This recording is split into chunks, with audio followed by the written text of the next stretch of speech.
Hello everyone, आप सभी का स्वागत है Bhuvan service centre official YouTube channel पर। इस लेक्चर के माध्यम से इंडियन एयरफोर्स न्यू रिक्वायरमेंट से संबंधित चर्चा करेंगे। विज्ञापन आयोग के माध्यम से रिलीज हो चुकी है। जितने भी एस्पिरेंट इंडियन एयरफोर्स में अपनी सेवा देना चाहते हैं उन सभी के लिए विज्ञापन को पब्लिश की गई है। विज्ञापन के प्रत्येक पॉइंट को सभी एस्पिरेंट समझें और इसमें अपियर हो।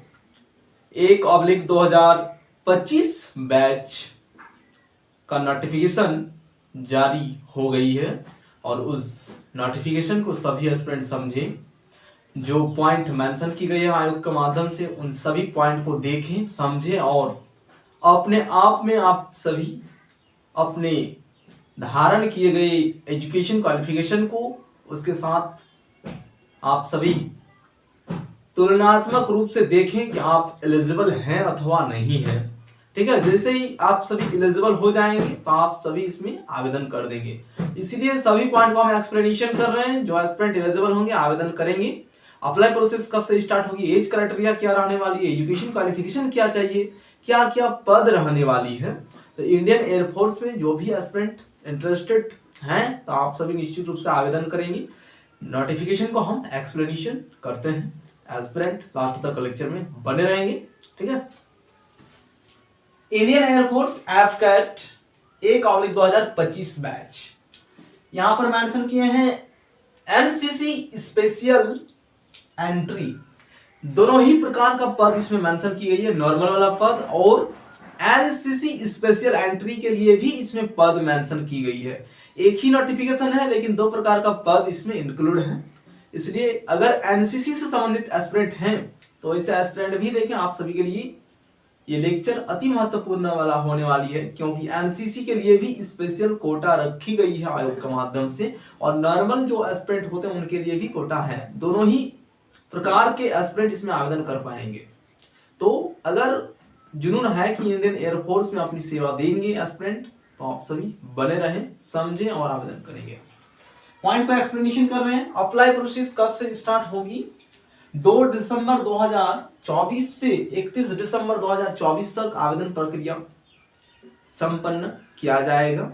इसलिए एस्पिरेंट को पहले ही हम समझा रहे हैं विज्ञापन को और एक्सप्लेनेशन कर रहे हैं ताकि एप्लीकेशन फॉर्म को सबमिट करने के टाइम ड्यूरेशन पर कोई भी समस्याएं ना आए।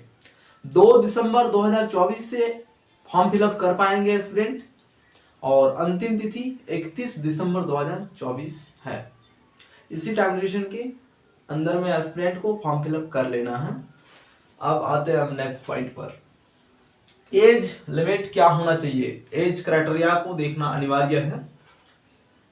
एफकैट फ्लाइंग बैच, ठीक है, इस पद के लिए 20 साल से लेकर 24 साल होना मैंडेटरी है। लेकिन क्वालिफिकेशन को भी ध्यान में रखना है कि क्वालिफिकेशन क्या चाहिए होगी प्रत्येक पोस्ट के लिए। ठीक है, अगर एस्पिरेंट फ्लाइंग बैच एफकैट के लिए अप्लाई करेंगे तो उनके लिए उम्र सीमा 20 साल से लेकर 24 साल रखी गई है। नीचे मेंशन की गई है ground duty technical and non technical post के लिए उम्र सीमा 20 साल से लेकर 26 साल तक मैंडेटरी है। ठीक है, और एनसीसी से संबंधित जो एस्पिरेंट है उनको फिर आरक्षण दिया जाता है। अगर एनसीसी की सर्टिफिकेट है एस्पिरेंट के पास तो एनसीसी का सर्टिफिकेट को मेंशन कर देंगे एप्लीकेशन फॉर्म में तो एस्पिरेंट को आरक्षण मिल जाएगी। उम्र सीमा में भी आरक्षण मिलेगी एनसीसी सर्टिफिकेट से और एनसीसी के लिए स्पेशल पोस्ट भी है। ठीक है, तो अगर एस्पिरेंट एफकैट फ्लाइंग बैच के लिए करेंगे तो 20 साल से लेकर 24 साल उम्र सीमा होना चाहिए। इसी टाइम ड्यूरेशन के अंतराल में आपका उम्र होना चाहिए 20 साल से लेकर 24 साल। अगर ग्राउंड ड्यूटी टेक्निकल अथवा नॉन टेक्निकल पोस्ट के लिए आवेदन करेंगे एस्पिरेंट तो 20 साल से लेकर 26 साल होना चाहिए। और उसके लिए कट ऑफ डेट क्या बताई गई आयोग के माध्यम से, तो ये क्राइटेरिया फुलफिल करने की आवश्यकता है। कम से कम 20 साल और अधिकतम उम्र सीमा 24 साल और नॉन टेक्निकल और टेक्निकल पद के लिए कम से कम 20 साल, अधिकतम उम्र 26 साल। एफकैट फ्लाइंग बैच के लिए आवेदन करेंगे तो न्यूनतम उम्र सीमा 20 साल, अधिकतम उम्र सीमा 24 साल। लेकिन नेक्स्ट पॉइंट है fees structure. AFCAT all post, ये जो देख रहे हैं एफकैट इस जगह पर और एक आप सभी को यहाँ पर देंगे हम स्क्रीन पर, उसको देखेंगे एस्पिरेंट और समझने का प्रयास करेंगे। एफकैट में जितना भी पोस्ट इंक्लूड किया गया है उन सभी पद के लिए 550 रुपया एप्लीकेशन चार्ज लिया जा रहा है और इसको पे करना अनिवार्य है, तभी एप्लीकेशन फॉर्म सबमिट माना जाएगा। 550 रुपया किसके लिए? तो सिर्फ एफकेट ऑल कैटेगरी के उम्मीदवार के लिए। एफकेट में जितना भी पद हैं उन सभी पद में आवेदन करने के लिए सभी कैटेगरी के उम्मीदवार, जैसे OBC, general, EWS, SC, ST, सभी प्रकार के कैटेगरी को 550 रुपया इसमें पेमेंट करना अनिवार्य है।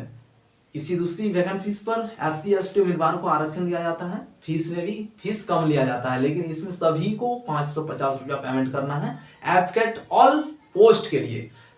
जितना भी पद है एफकेट के अंतर्गत उन सभी पद के लिए 550 रुपया पेमेंट करना है। अब आते हैं नेक्स्ट पॉइंट पर, एनसीसी स्पेशल एंड मेटेरोलॉजी, इसके लिए अगर आवेदन करेंगे एस्पिरेंट तो उन सभी एस्पिरेंट को 1 भी रुपया पेमेंट करने की आवश्यकता नहीं है।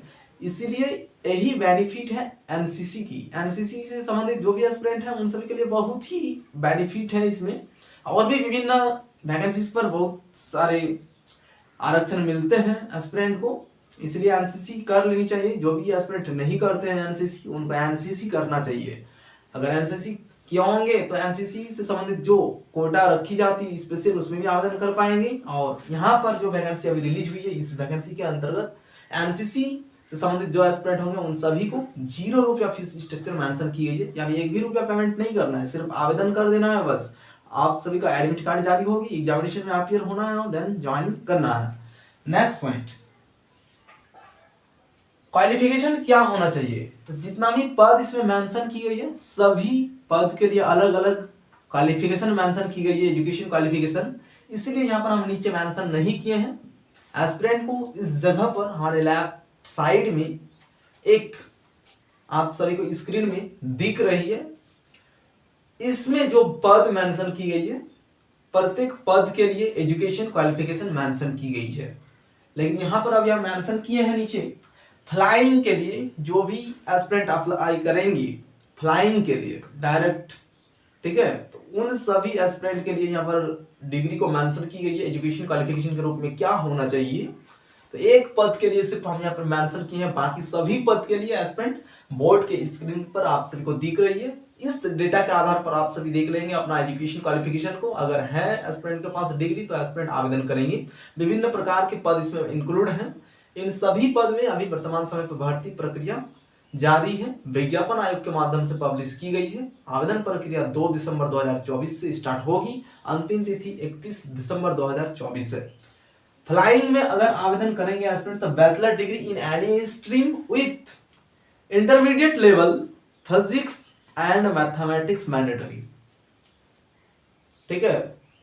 एस्पिरेंट अगर फ्लाइंग के लिए आवेदन करेंगे तो कम से कम ग्रेजुएशन होना अनिवार्य है, एनी स्ट्रीम, किसी भी स्ट्रीम से ग्रेजुएशन कीजिए, कोई दिक्कत नहीं है, लेकिन इंटरमीडिएट लेवल पर फिजिक्स और मैथमेटिक्स का सब्जेक्ट होना मैंडेटरी होगी, तभी एस्पिरेंट फ्लाइंग के लिए आवेदन कर पाएंगे।